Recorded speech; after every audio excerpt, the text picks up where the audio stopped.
Inutlog ikan sa Ebanghelyo sumala ni San Juan. Ibayaw ikaw.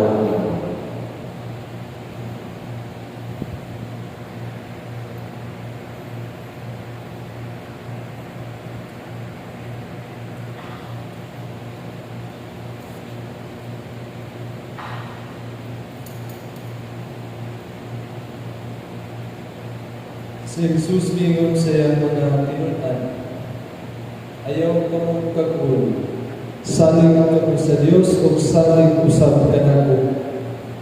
Sa balay sa atong amahan, adunay daghang mga luwa. Ug moadto ako aron pag-andam og dapit alang kanino. Kun dili pa kini tinuod, dili ko ta kamo sultihan ini. Kung natuwa na ako dito, makaandam ng dapit alang kaninyo, mubalik ako, kung kuhakon ko kamo, aron bisag asa ako, ato ako sa kamo. Nahibalo kamo sa akong pag-adto sa dapit nga ako adtuan. Apan si Tomas mingon kaniya, Ginoo, wala kami mahibalo kung asa ka paingon. Busa usaon man ang pagkatultol sa dalan. Si Jesus nitubag, ako ang dalan, ang kamatuoran ug ang kinabuhi. Walay makaadto sa amahan kung dili moagi kanako.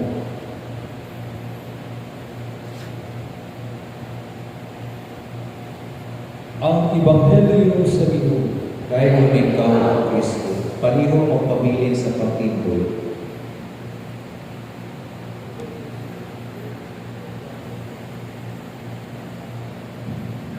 Paniho pamigo ng tanan.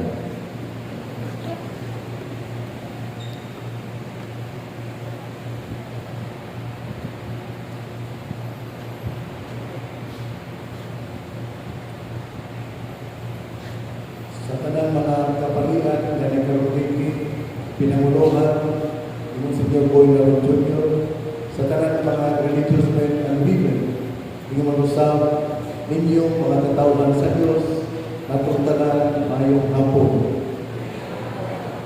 Death is like a thief. It comes when you least expect it. Nakita pa nato si Papa Francisco diya sa social media sa iyang presensya panahon sa Easter Sunday.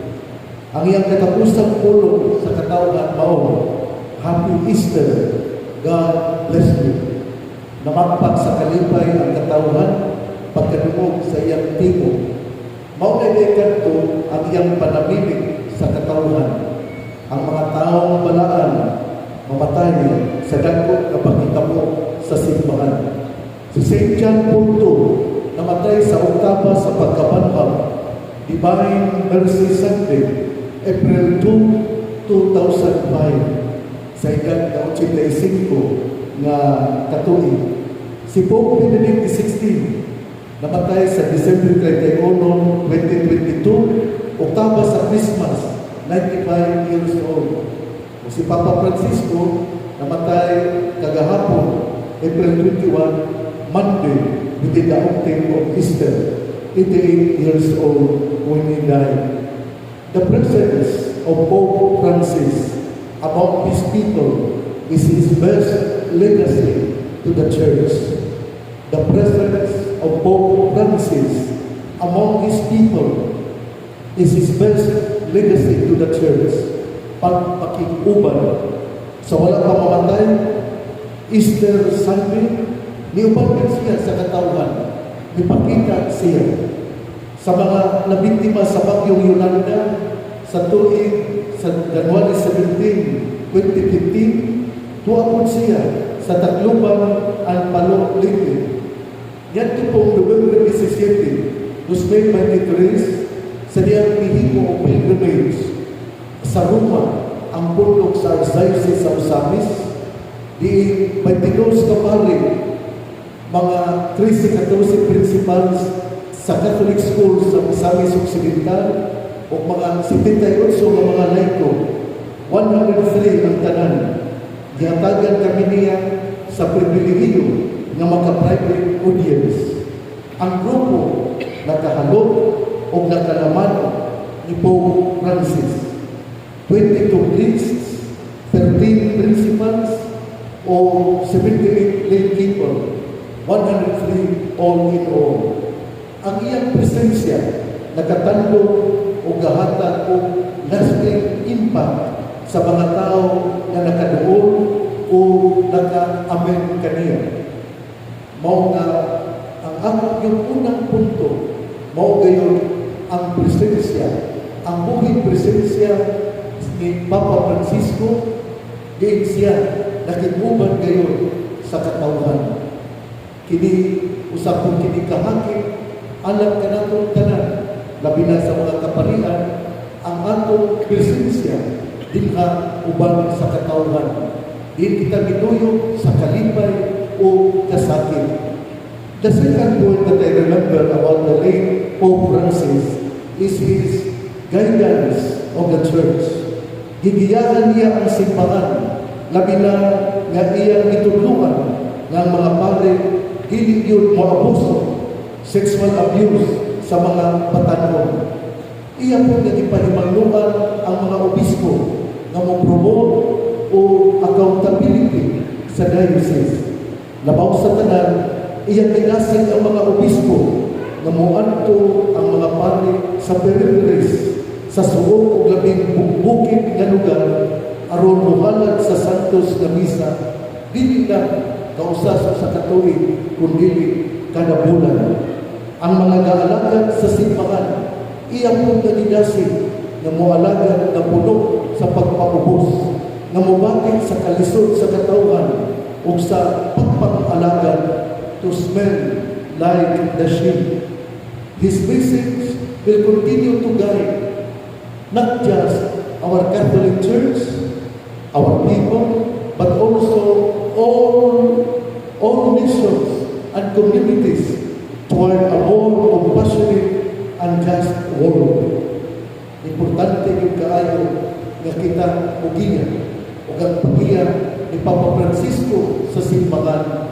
Dili tingali hingpit apan iyan yung ipaningkamutan nga mapakita niya ang iyang ugma sa simbahan. Ang iyang pagpangalaga sa paggiya, importante kaayo din na sa atong kinabuhi. Mga ginikanan, mga padre, ug sa tanan nga adunay responsibilidad nga kita mutinto umubaro ug musulti aron atong magiyahan ang mga tao nga gisanon kanato. Ang ikatulong nga punto sa iyang pagkasanto Papa mao Pope Francis ang iyang advocacy sa inclusivity. Dili sa likway ang mga homosexual o mga tomboy. Ang simbahan dili lamang alang sa mga balaan, tagdon o alagaran ang gitanaw ng mga makasasala. Ang simbahan gilangkuban sa mga balaan o mga makasasala. Dili nato hukman ang atong isig katao. Everybody is welcome to the church. Mao nga gidapit ni Papa Francisco to promote synodality, encouraging collaboration between lay people, priests, and the Bishop of Rome. Upadayon kita sa pagpamalando sa kinabuhi ni Papa Francisco. His presence among us as people of God, His guidance for the church, and His message of inclusivity. Mamalando sa kita na diya sa kamatayon ang kinabuhi mausap apan dili matapos. Ang kamatayon is our returning back to the Father. Ang kamatayon is our entrance to God's kingdom. May the risen Lord welcome Pope Francis in His kingdom. Pope Francis, may you rest in peace till we meet again.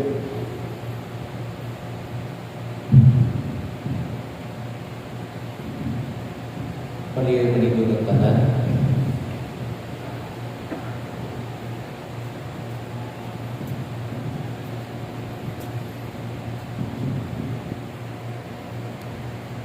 magampo